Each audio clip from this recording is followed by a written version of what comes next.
Alors avant, on avait des caissons métalliques avec des plexiglas à l'intérieur qui étaient découpés avec différents formats. Et tous les jours, les équipes devaient effectivement descendre les caissons, mettre des posters à l'intérieur, refermer, remonter. Et en fonction des mises en avant, des plats qu'on souhaitait mettre en œuvre, eh bien, il fallait réadapter les contenus systématiquement. Et ça plusieurs fois par jour. Digiboard, c'est des écrans qui remplacent les caissons. Et comme c'est du digital, il n'y a plus besoin de descendre les posters et autres. Donc aujourd'hui, tout se commande par une tablette ou via un navigateur web. Et donc les équipes n'ont plus qu'à glisser et déposer leurs photos de produits dans les écrans qu'ils souhaitent pour constituer leur offre et leur mise en avant. Le principal bénéfice, c'est effectivement au service des collaborateurs, le bien-être des équipes. Grâce à ça, aujourd'hui, c'est certainement un des premiers outils qu'on met à disposition des équipes qui fait l'unanimité.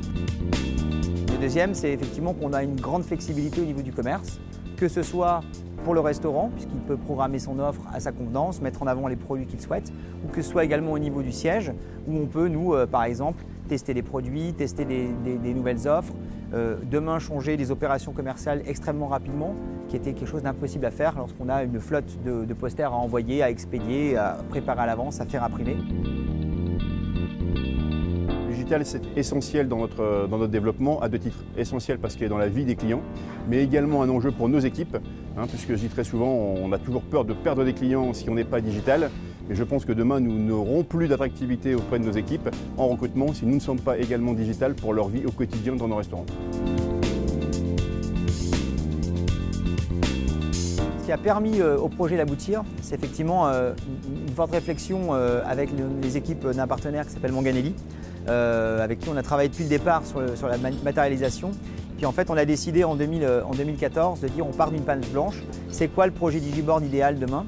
Et il s'avère qu'en même temps, Samsung avait mis au point des premiers écrans à base de SoC avec une intégration finalement de toute l'intelligence d'un ordinateur au sein même de l'écran.